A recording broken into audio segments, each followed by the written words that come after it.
welcome friends to the newest edition of Seahawkers What If, the most unique Seahawks preview show in the multiverse. I'm your host, Clinton Bonner. Come out and find me on Twitter at Clinton Bon, and I am joined by the one, the only, the great Brandon Schultz, and find him on Twitter at SeahawkersPod as he's stroking the beard.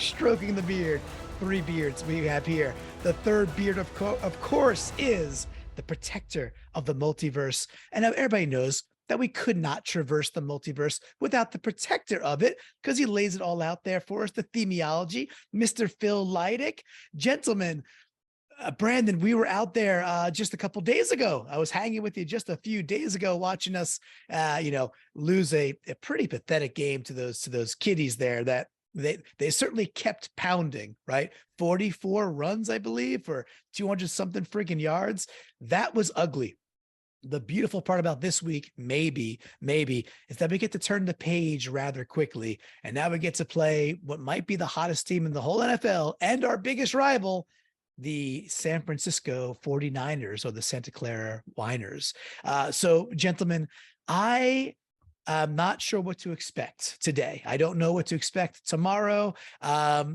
It feels like a team. We feel like a team in some turmoil and tumult, and either we find it and we find our way and we have a good showing, like we hang tough and maybe we get a win in this game, or I think the other possibility for this season is we kind of just slide away a little bit. I kind of think it's a little bit of a one or the other. So it's going to be very interesting. So Brandon, any learnings, any feelings as we come out of the Panthers game and as we get ready? Are you happy we're turning the page? Are you nervous that it happens to be the 49ers? Where are you at with your mentals and maybe even your chickens?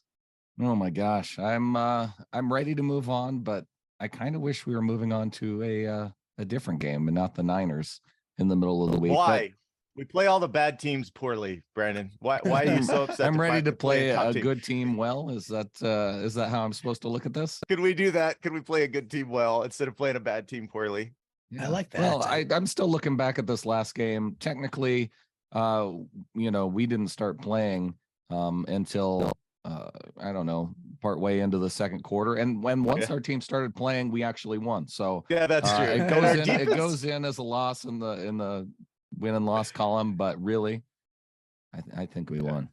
The second and third quarter, our defense wasn't terrible. The second and third quarter, our defense didn't play as bad. So yeah, and then Al Woods goes out, and we don't have Shelby, and then you're right though. The first and fourth quarter were disaster. At least when Al Woods was in, we only were down 17-0. So that was a nice thing. Al Woods was definitely holding the line there.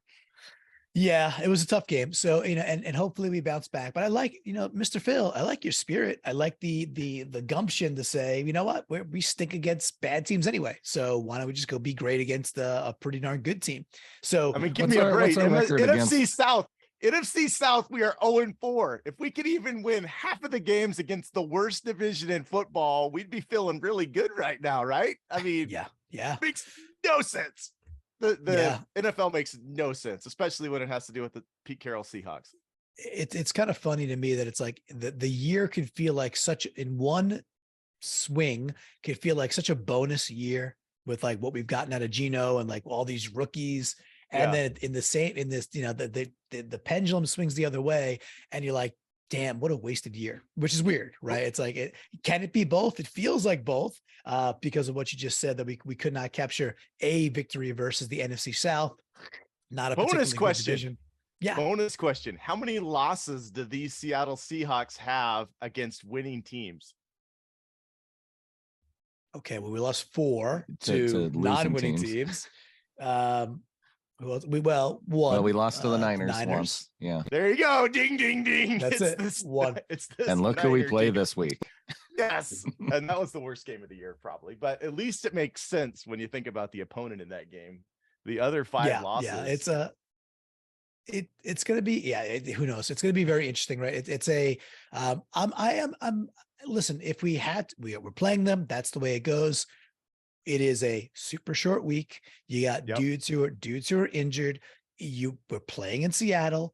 We got the action greens, right? I mean, like if there were to be a time, this half would be and it. half. This would be it. Half So action green, it's the ultimate setup. It's the actually, blue I like pants, I like the top. the I blue like pants, the green tops. That's Yeah. the only way to use the action green, I think. Yeah, I happen to agree. I think that's actually a really, really good look. So I'm excited for that. So, but speaking of uniforms, while we're on it, they need to scrap the blue tops with the gray bottoms. We always lose with that one. They look good, but we always lose with them. So. I think they're 3-6 now after losing to the Panthers. Like they had a losing record and with those uniforms and chose to wear them against a team in the NFC South when we're winless against the NFC South.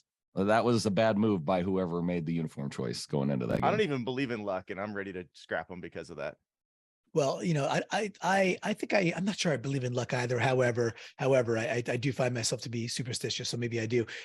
With that though, what I do believe in is not deferring the friggin' ball, because I think the stats don't lie. And I'm coming over to your side now. I'm still team All never these defer. teams are good. Everybody's good. There's no bad NFL teams.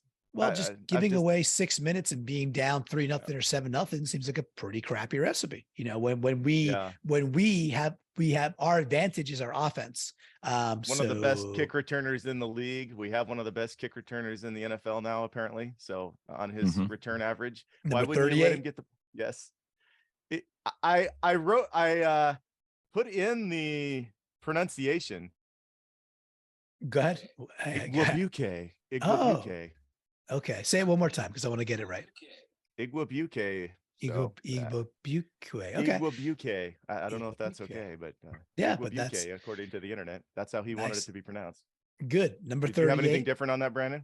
Igwabuke with the emphasis on the bu. Bu is the emphasis. Igwabuke.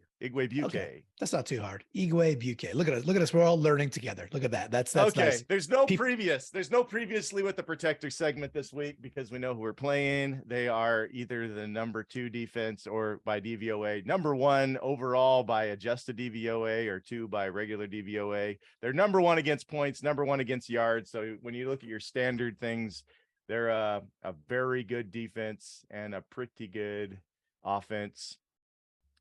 We're going to get our slideshow getting ready. Nice. As we consider what our theme is, gentlemen, we've been dealing with a bit of sadness as Seahawk fans lately, losing 3 of the past 4, giving up over 800 yards rushing. But this week, Santa Clara comes to town, the theme with the whiniest fans in professional sports. The only time they're not whining maybe is when they win the Super Bowl, but who can remember that? Because, that's been decades since they've done it. Every offseason, if you know a whiner fan, they are whining. But with this particular team, fans that only fail to whine when they win a Super Bowl, this week we ask, what if our sadness ends by facing some whiners? What if our sadness can finally put some brakes on as we face some whiners? We have categories to choose from, as you can see if you're watching on YouTube there. The Santa Clara Whiners, their offense is 10th in DVOA, rushing 19th, which is odd considering how, but I think that's different since they've got McCaffrey. Their passing is 6th, which is odd considering they're on their 3rd or maybe 4th quarterback this week. They're really good against the rush. They're pretty good against the pass, though they got some beat up positions there on the outside. Overall, DVOA is 3rd, but actually adjusted as 1st if you base it on opponent. They're good against everybody. We are on episode 43, which means Brandon gets to pick the first category. Brandon, we have frown upside down, put on a happy face, cry me a river, the wambulance, tears of relief, tears for fears, don't cry, and the crying game. Where would you like to start, Brandon? Ooh, you know what? Since we are coming off a loss, and I'm ready to turn this frown upside down. Go right to the top category. Here we go. The frown upside down. Let's see if Pete can do one of these things for us. What if Pete can get one area to significantly improve this Thursday? I think we could all agree, almost 100% of 12s, the biggest problems is we can't run and our run defense.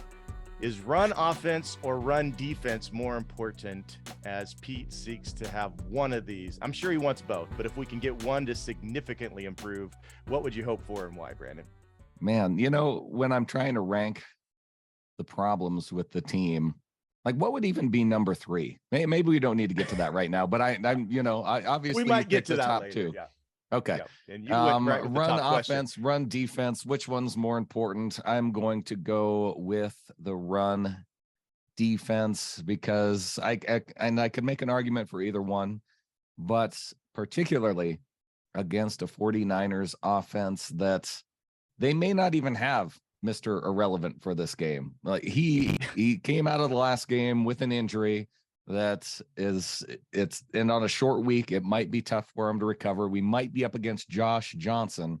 And Yes. so He's played for 15 teams. He's played for 15 he's played teams. for everybody. I think he's played for Seattle too. Yes, Maybe it just feels that way. Marshawn's cousin. He's Marshawn's cousin. Yeah. Yeah. So it's definitely going to be run defense being more important because the 49ers may just choose to take a play from the Carolina Panthers, bring on additional offensive linemen, run the triple option, because from what we've seen from this defense, they would not be able to stop it. So until I watched the Panthers run the same exact play over and over again throughout that game when they were running the ball. So they got to figure out to stop it. Otherwise, Shanahan's a good enough coach to know that, hey, if a play's working, I'm going to keep running it. And Seattle's going to have to find a way to stop them. Yeah. And it's such a perfect match made in heaven. You could kind of see it ahead of time. The McCaffrey plus Shanahan, they were like a dream marriage. As long as McCaffrey's not hurt, that's tough. So, boy, my frown will be upside down, Brandon. You're right. If we can slow down, significantly do better against their run game, I'll be smiling. How about you, Clinton? Which one and why? Run defense, run offense. Yeah. So the why is we could still win without running the ball. Okay. It would be hard. It'd be hard, but we can. We can still win without running the ball pretty well. We cannot win, I don't think, if we can't stop the run. So I think you're right. I'll go with the Bruce Irvin, in the locker room, hot take that he had there, like, hey, we're getting pushed around. Our fits are bad. We're losing, mano a mano, and people need to care more. Essentially, right? Is how he kind of framed it up. I agree. I don't know. I've seen, I think we've seen some legitimate regression from linebacker play, and I'm not talking about Cody Barton either. Just throughout the last couple of weeks too. It's like what I don't get though, and I know we have a bunch of categories. Is like, how could we do it for a few weeks? Like, why were we good for a few weeks? That's a big question. Yeah. And I know it's like, oh, we changed the front and it was the bear front. That was a 4-3, not the 3-4. Cool. Get all that. Those weren't physical teams. They weren't but physical. the Giants could run the ball, especially when we played them. Like the Giants were running the ball really well. Saquon was comeback player of the year at that point. So that part is just confusing to me. That it's like that. It's like the old Billy Joel go to extremes from the 1989 album Stormfront. Yeah, but Clinton, think back to those games where we were doing well. Yeah, were those super physical teams that we were playing against? Were they very physical in terms of their offensive line? No, the Giants aren't physical. That's the answer. No, they weren't very physical. No, they weren't.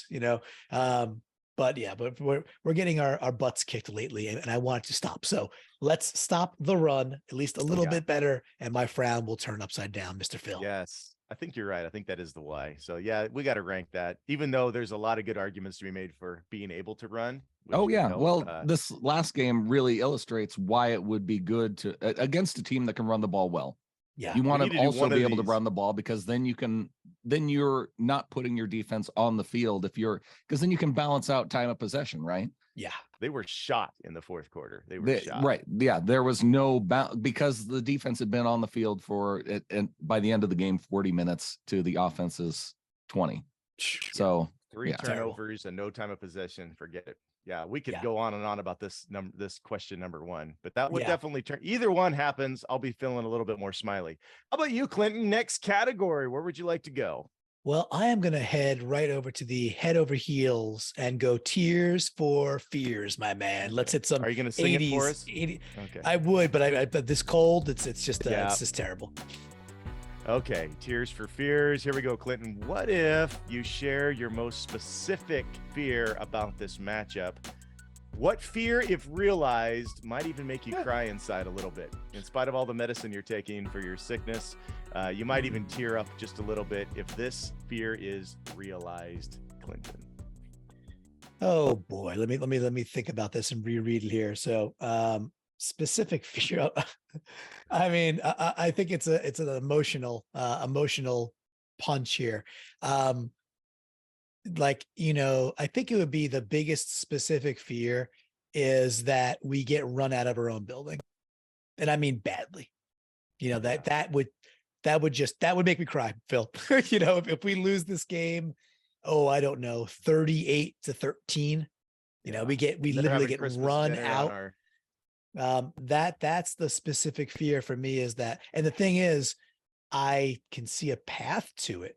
I can see a path where we do not stop the run again, to go back to that, and they control the game. And then defensively, this team's a beast. They're really good, right? So that's the biggest fear. We get basically laughed out of our own building, fall to 7-7, and the Niners are just absolutely riding high. That would be the worst. I would cry. Turn Whiner fans tears to joy. I don't like that. We don't have a Jadavian Clowney coming in the building to provide the big Thursday night surprise for us. Like, I can't look at one defender and say this is the guy that's just going to take over, unfortunately. So that fear is definitely one I think a lot of our listeners probably could share. We get ran down. How about you, before you pick your category, Brandon? Do you have a specific fear that might make you cry inside a little bit if it happens this Thursday? Apart from what Clinton mentioned, I think the worst thing would be and it's associated with this game, but it would be if we were to beat the 49ers and then lose like the final game against the Rams. So we are one spot behind them in the standings. So my concern is that we would be have the tiebreaker somehow, but still win this game, but then lose some other game to where we don't get the. We've had that happen before. Yeah. Right. Yeah. Okay. So you're thinking long-term fourth quarter of the season type stuff, aren't you? I am. The big fear. Yeah. I'll be happy if we win the game. I'll have to say that will make me happy. I'll be happy too, but my worst fear is that we win and then we lose a different game to where this game, the win doesn't even matter. That'd be such a season, wouldn't it? Sea hockey, right? Yep. Okay, Brandon, what category you want to go to next? All right. Cry me a river. Cry me a river. Okay. JT, very nice. Yeah, there we go. Brandon, what if Whiner fans get especially upset by something in this game? Let's make them cry. How might our Hawks most likely be able to make them cry? We know it's something that's very doable with Whiner fans. What path do you see for us making them cry? What are we able to do to get them to cry, Brandon? I would say that it gets so chippy that their players end up getting called, like the balance of officiating somehow is wildly off, and they end up getting called for a lot of the chippiness calls where we may instigate it, where DK is getting in a dude's face and he may even take the first shot, and it's the second guy that comes in and ends up getting called with the flag, and having that happen multiple times to where it extends drives, it keeps them going. I want to make him cry that way. And it's more me, and maybe not necessarily how might it happen. That's what I want to happen, because that's as a fan that can upset you the most. And I want 49ers fans to feel that way. It does happen. And when they start crying about officials, just point at them and say, I love seeing Whiner fans cry about officials. You are so good at it. You are so good at it. How about you, Clinton? How might we be best able to make Whiner fans cry due to this game? I think they put so much, and they should, and they do, but they put so much, lock and stock into Bosa, and they're rightfully so. 14 sacks, right? The dude's a beast. The next guy, I think, only has 4 sacks, right? So I think they would get a little whiny, a little perturbed. Like they're at the point with Bosa that like, and they're right about this, that every single week they expect him to be into like at least a sack, if not multi-sack possibility. Like that's the type of dude he is. So wouldn't it be lovely, even if we have to hold a few times, we get lucky. I don't care. I don't care. That's what it's going to be. If we hold him back for like a half, all you're going to hear from Whiner fans is they're holding Bosa the whole time. All they're doing is holding him. So I'd love to see Cross, who I thought our tackles were pretty good last week. I thought it was, again, our interior offensive line that was not so hot, but I'd love to see Cross have a really solid game, even if he gets away with a few holds here and there on Bosa. And, because of that, Geno is keeping this game real close, and it's nervous for the Niners late in the fourth quarter. They're going to get all nervy and they're going to get all like pissy about it. And that would be lovely. So that's my answer.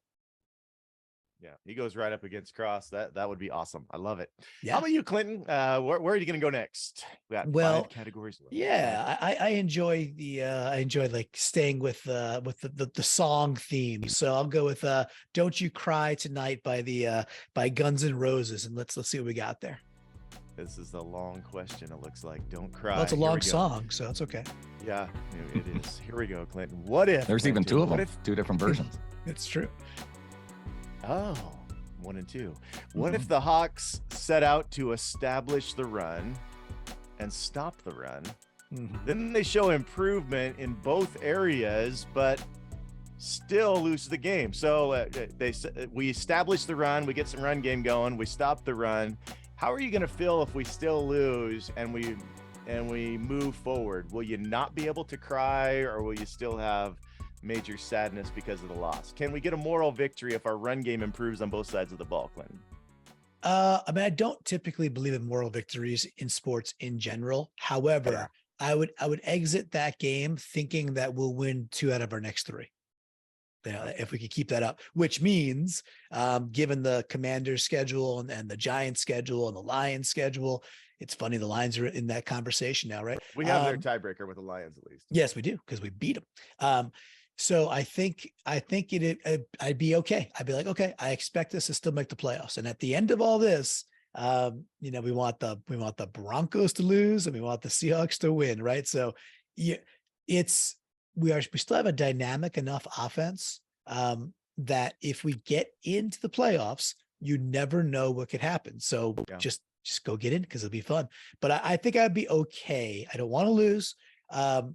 However, I really do not expect to win this game. I just don't. Not right now. Yeah. We've lost 3 or 4. We're getting bullied, and we're about to face the biggest bully on the block. It doesn't portend too well. How about you, Brandon? We are able to bow up, slow their run game, make some improvement there. We start establishing the run against this really good team, and then we got some extra time to get rested up. Will you be able to not cry with losing to the Whiners if something fluky happens and we still lose? If that were to happen, I would feel skeptical. There's a couple different reasons that I could make a case for why they might be able to pull it off. And part of it is being a short week, because the 49ers are such a physical team. That may balance it out with it being a short week, like just not feeling like you're able to get back out there at full strength on the short week, especially with, they're at corner. They have issues. They're having to move around safeties to play nickel. They're down multiple corners to where, so they may be able to attack the 49ers team on the edges with the run game. The linebackers, though, are really good. So I'm going to have a hard time seeing where they would be. I have a hard time seeing it happen, but if it does happen, I could make the case it's just because of the short week. A healthy Ken Walker, who's hopefully healthy. At least he's had some recovery time since his injury. And then on the other side, it would mostly just be, I could find reasons to believe why it was, and so I'd want to see it again in an upcoming week. Okay. I'm wondering how we'll feel if something like that. That's an unlikely scenario, but for both sides, but the possibility there. Can we not cry if that happens? Brandon, 4 categories left. Put on a happy face, wambulance, tears of relief, or crying game. Where do you want to go? Oh, let's go put on a happy face. Put on a happy Staying so positive today, Brandon. Look at you. face. Trying. Yeah. There we go. Put on a happy face. Let's do it. What if Godwin Igwebuike, did we get it right? Igwebuike. Igwebuike can continue to make a difference in the return game. That was fun to see, right? Will that do anything to affect our team trajectory? Now, the Niners don't have a great special teams, so there's a possibility he's going to get some returnable kicks. If that happens, does that actually affect our trajectory or just make it more fun to watch? What do you got on that, Brandon? Yeah, it'll definitely help because up against this 49ers defense, having a shorter field it's going to make an impact. Now, it'll make an impact in the way that if you are able to score, you'll have fewer plays to go to the end zone. If you end up having to go 3 and out and punt, then you can back them up toward the goal line. Oh yeah. We see we've seen teams run down the field, especially with the run defense. So the defense is still going to have to play, but I feel a lot better about Dixon being able to pin them back and make them drive the whole field if Igwebuike can get some solid returns. That's a good point. I mostly just wanted us to work on our Igwebuike. But Yes. we hear a lot about let's get a great returner, and I think, how much does that really help our trajectory? But I like how you put it in respect to field position. That gives us more cracks at slowing them down. You got anything else, Clinton? Will that affect our team trajectory if Igwebuike can actually be a really good difference maker? Yes, it should, right? In the sense, I think keeping this one pretty simple. It's I expect the 49ers to score a decent amount of points, right? So we need to keep pace and hopefully outpace them a little bit. So I'm not expecting Igwebuike to take one to the house per se, but if we can get what was it, a 40-yard line, 45-yard line, right? We had that nice one right before the half, and then started the next half out with a nice return as well. It could be quite huge. So there's not more special sauce there than just should contribute to a couple more points on the board, and we're going to need points this game. So keeping that one just super flat and logical. And they're a lot more fun to watch live, right? In person. Makes it great time for you guys to get to see a couple big kick returns. I think good kick returns in person are so much better than on TV. But, well, you can see the whole thing kind of opening up before you, right? So it's kind of cool to see. You do get a different sense of how the person's cutting and moving. So do we know that he's going to get the shot? I would assume so, right? I think Dallas is still a little dinged, and he did it very well. Dallas isn't playing, and Pete said that he would get another crack at it. Okay, So. well, there we go. Love it. One thing, why can't the NFL, we all have these nice TVs these days. Why do we still have to have the view from like when we all had bad TVs back in the 80s where it needed to be zoomed in on the ball? Is there no reason why we can't just back up? They do it in soccer where we can actually see like from the safety to the quarterback and see things open up. I mean, maybe they're just trying to keep the advantage for people that are live and in person. This is a free question. It's not on the board. Any idea why we still zoom in and we don't get to watch what's going on in the backfield or watch the whole kick return play? It's some TV producer that feels like that's the way we've always done it. So that's the way we're going to keep doing it. Is it trying to protect people that don't have the privilege of a nice big flat screen HD TV? No. Maybe that's what it's. No, you don't think that. Okay. It's laziness. All right. Yeah, I think it's just creatures of habit. They think they probably have tried it and they get flack, and they get all like, give me back the old angle. Now I will say though, if you watch the Prime games, which actually our game is on Prime tomorrow, right? Yes. But the Prime games, they actually have a whole different angle. Like it's one of your choices. So if you're like, oh really? You could actually take choices. You could do one that's like it does like the next gen stats laid over it, but it actually gives you a much wider angle also. That's what so I want. It's pretty interesting. So check it out tomorrow. I'll check that. I do not I'm sick and tired of you don't even get to see half of the football play. You're just looking at the trenches and the quarterback until he throws it. Give Phil the all 22 view for the whole game. most of it. Okay. Especially in a passing, like if it's a passing situation, just back the thing off. Let the screen follow the safety and the quarterback so you know what's happening. Okay. There's my free rant. Let's go to Clinton. You got 3 categories left. We got to go. I'm sorry. All I right. wasted a bunch of time Yes. there. Yes. No worries. I listen. I'll stick with the music. I like it. A little jitterbug. Give me some whambulance. Why not? Let's go. So whambulance, does that have something to do with music? I didn't even know that. Well, Wham. well, I just thought Wham. it was The, like- the band. Okay, The band Wham. there it yeah. is. Got it. Okay, Clinton. What if the Hawks take advantage of the Whiner injury situation? That's a big topic this game. Which injury makes you most hopeful in this matchup? We got 3rd or 4th string quarterback. We got Debo out. A number of corners banged up. Which one of these makes you feel most hopeful and why, Clinton? It's probably the corners. And I don't know.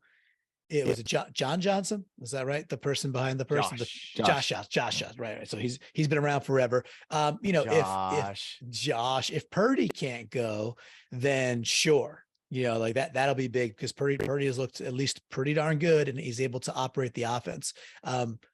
With all that, kind of going back to what I said earlier, I think we're going to have to try and keep up and trying to keep pace with this pretty high scoring team. So the corners are all dinged, that they are shuffling people around, and our stars have been our stars. One thing I'll say is I don't expect very much from the tight ends against, Fred Warner is freaking awesome. And what's his face? Greenlaw. Greenlaw. Right?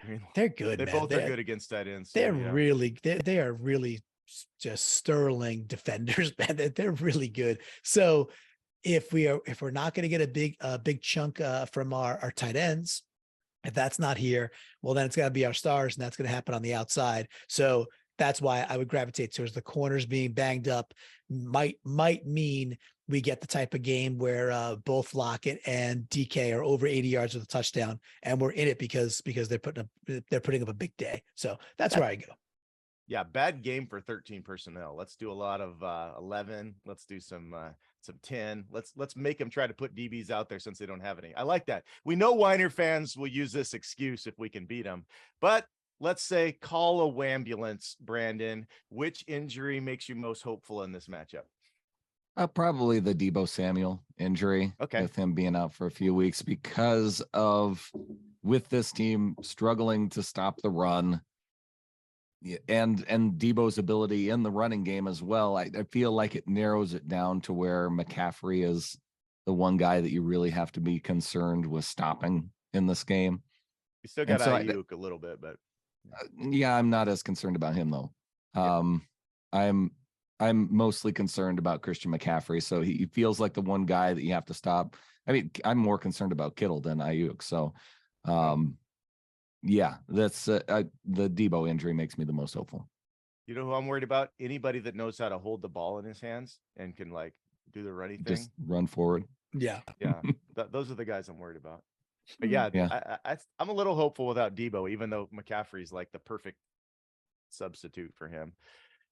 Very good. But they only have one of them now instead of two. Is kind of my point. He's got to get a breather sometimes, maybe. Yeah. And both of those guys are very, very injury prone. So it was probably smart in them to get a couple of them. Mm-hmm. Brandon, 2 categories left. Where will you go? All right. So I have one that I feel like closes this better. So I'm going to go with crying game right here. Crying game. The shortest question on here. We play the crying game. What if this game goes poorly? How can we still stay encouraged if this game we're all crying or crafting or whatever it is?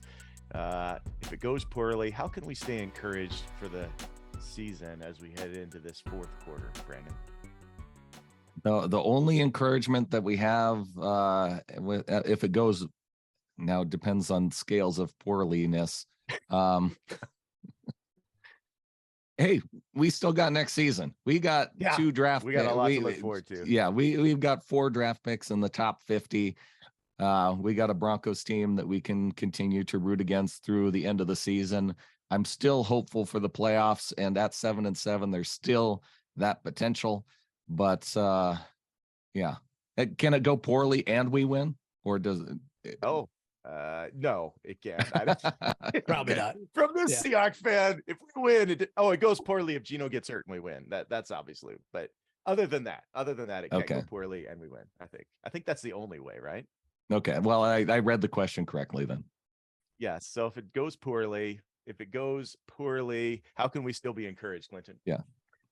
It's gonna be tough. It's gonna be tough to and you did say it in the question, you kind of did box it into this season, right? So I don't want to take the route of, well, we're just getting ready for next season. I will say, Because that's the route I just took. Well, Yeah. yes. I thought that'd be the most likely route, but is there anything else we can take out? Do we just shut down our fandom for the season, or can we still enjoy some things? Can we still enjoy some things if this game goes poorly? So, I mean, how about this? How about if the game goes poorly, we lose, and what if we get to see Ken Walker back again?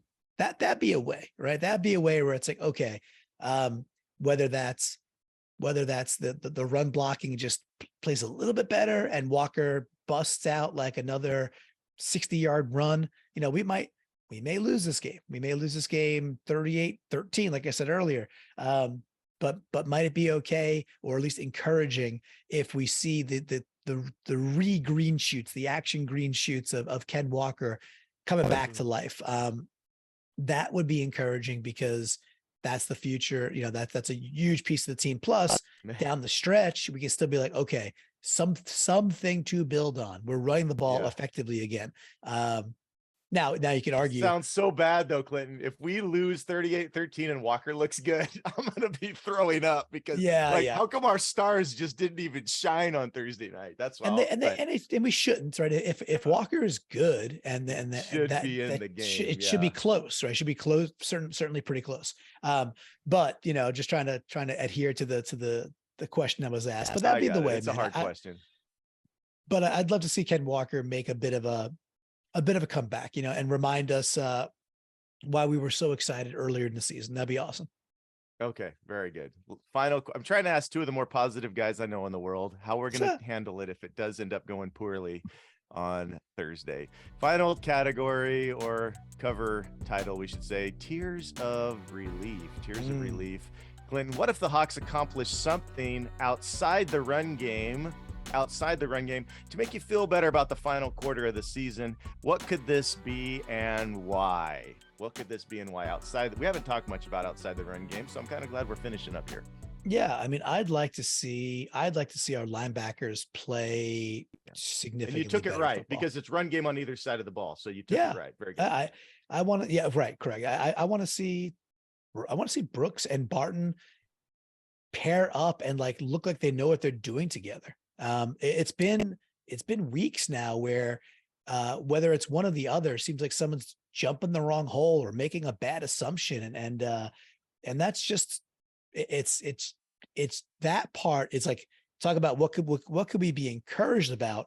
Well, I feel like the biggest discouraging thing, regardless of how the rest of this year goes, is I feel like we still got to go back to the drawing board in some ways with our linebackers. Is Brooks even the dude at this point? He's had a rough year, in my opinion, and I don't know exactly why, but he has not. It seems like he's regressed, and to regress in year 3 is a weird thing. He had a good 4 games. Pete was raving about him for that 4-game stretch, right. And then that 4-game stretch where we were lights out for some reason. So that'd be it, man. I'd love to see straight up competency and no big jailbreaks, because we're reading fits the wrong way. It's like that would be really nice to see. Doesn't mean we are super successful. It just means we look competent in our linebacker play against the run, which we have suffered with. And what could happen in this game where you're like, it's so beautiful, something outside the run game, so beautiful. I've got some relief about this. What do you got, Brandon?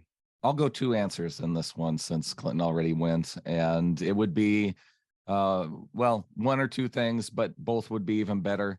If against this 49ers defense, if Geno Smith does not turn the ball over, I like that. That would make me feel good. And if the offensive line doesn't give up a ton of pressure, So both of those things could go hand in hand. But if this offensive line holds up really well to this 49ers front seven, that'd make me feel really good about the final weeks of the season. Very good. I love that. I love that. There's some things to look forward to in this game. No doubt about it. No doubt about it. Well, we covered all the questions except for the final question, which is where we get into our predictions. Last week, no one predicted anything properly, but you guys won by you got to go to the game, right? And it didn't pour down rain or anything. You had a good time. Clinton came back with some memorable sicknesses, so he wins that. And what we're gonna you look like you're trying to say something, Clinton. No. Well, I mean, didn't pour down rain, but it was like just walking through a wet mop. It was moppy and gray. Hey, it's December in Seattle. You know the risks, right? And you had a good time with some 12s there. You got to have some. Yes, we did. We certainly did. Very good. Very good. Okay, so this means, let's see. Episode 43 means Brandon goes first. Is that right? All right. So. That's what I got. All right. I got down here. Brandon, your what if Super Hawk, which I know you're burned that I don't send out any prizes for this. But there's bragging rights involved. There is, yeah. There's bragging rights. What is your wish, your what if Super Hawk for this game and your score prediction? All right. My what if Super Hawk for this game is Jason Myers. Perfect on all kicking attempts in this game. Okay. And I'm going to say the score is Seahawks 24, 49ers 22. Really? Yeah. I thought for sure Brandon was going to go the other way on this one. 24-22 Seahawks. And Clinton, you got a 6-3 lead on the score predictions for the season. Yeah. What's your prediction for this one? Yeah, I don't like myself right now. So, but it is, I gotta be true to what I think is going to happen here. And Adam will be pissed as well. I don't think we win this game. And that is so rare for me to say. It is like, I don't think I've ever heard you say that. I'm like, in my brain, I'm like 15-2, 16-1, like, let's go. It does depend on Purdy, which is weird to say, but I really think that'll be a big difference. I think the 49ers win this game. Is he better at handing the ball off than Josh Johnson? Is that what it is? He's better at throwing the ball. He's pretty decent throwing the ball, man. Does throwing matter in this game? Josh Johnson can throw the ball just fine. That's why he's been a quarterback in this league 15 years, 85 years. 87 years. Do we really care if anybody can throw against our defense? I mean, well, they may not have to. They may not have to. So I've got the Niners winning this thing 31-20. I do. I just think I don't want to say it. I feel disgusting, sick, puke, blah.